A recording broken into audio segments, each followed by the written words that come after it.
reason I got into Buccaneer is because they seem to be the type of a group of people who have all been there and done that before. We wanted a group of professionals that were highly competent, that could work together as a team, and that understood that the payoff depended on success. I look at the opportunities I see in the Gulf of Mexico and the Gulf Coast and even other areas of the United States, and I see opportunity everywhere. And I could see in my work with them a strong level of commitment with integrity, and these two qualities are very important to me. In the never-ending battle to provide the oxygen for our economy, we are in a constant search for energy resources. Over 30% of the power for electricity and heating come from natural gas, and nearly 100% of our transportation fuels come from oil.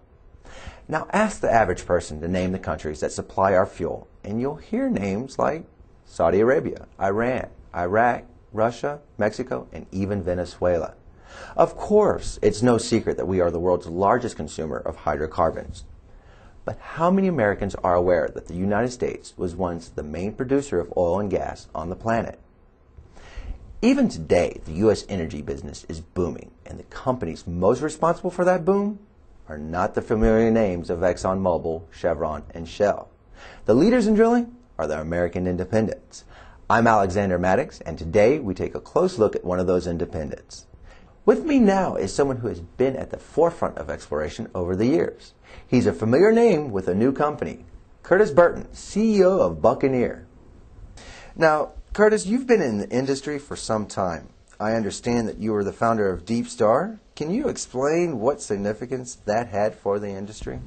Deep Star was really one of the first times that an industry-wide program, there had been joint industry programs before Deep Star, but Deep Star was, if you will, an event on a whole new scale. All 26 of the major multinational oil companies were brought into that program, along with 65 of the service companies, and the idea was to develop the commercially viable technology to make deep water work, to make it economic, because the perception was that it had not been economic, and to do that on a joint basis. That was revolutionary enough in terms of the concept that I went out and sold to all of those people, that even the U.S. government, through the Minerals Management Service, got involved. Later, you took that knowledge to Reading and Bates and founded the company Tufts. What were the drivers that made that possible? Well, when you say I took that knowledge, really what I did, again, was to look at the statistics to see where the industry was going to be a few years down the road. And since I had already done the work to conclude that the industry had to do deep water, I'd also looked at what the drivers were going to be. As the industry moved into deep water, what were the things that were going to come into short supply? What were going to be the drivers for industry? And so as I evaluated that on behalf of the oil and gas companies, I saw an opening for a commercial application on the service side.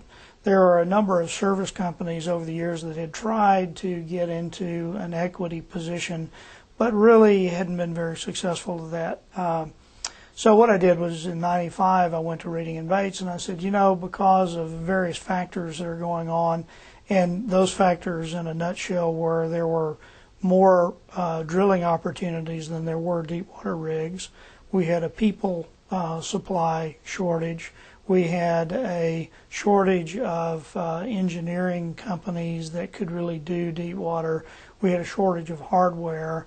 What I went to Reading and Bates with was the idea that what we would do was we would use their deep water drill rigs to access and create an oil and gas company. You started the company Buccaneer Resources. Why the name Buccaneer? Well, we thought it fit. First of all, Buccaneers, contrary to popular belief, aren't pirates. Buccaneers were sanctioned legal groups that went out to do a job, and they only got paid if they won. and the crew split up the booty, if you will, and the profits.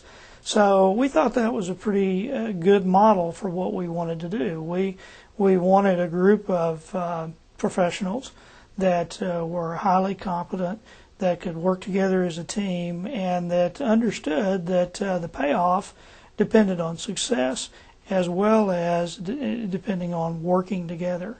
That's Buccaneer, but could you tell us about the preferred providers? It fits as a very key component of keeping that footprint of overhead and G&A down.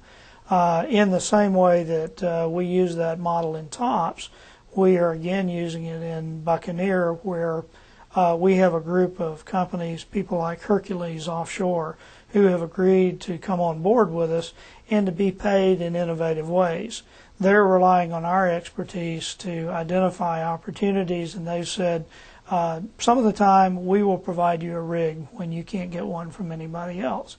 Some of the time when you show us these properties, we will actually work for an equity piece of the deal. Other innovative pay schemes exist, and we have everyone from offshore rig providers to hardware providers to service people who have entered into those agreements. Going with that concept, how did that get you started on your first project? High Island came to us with a lease about to expire.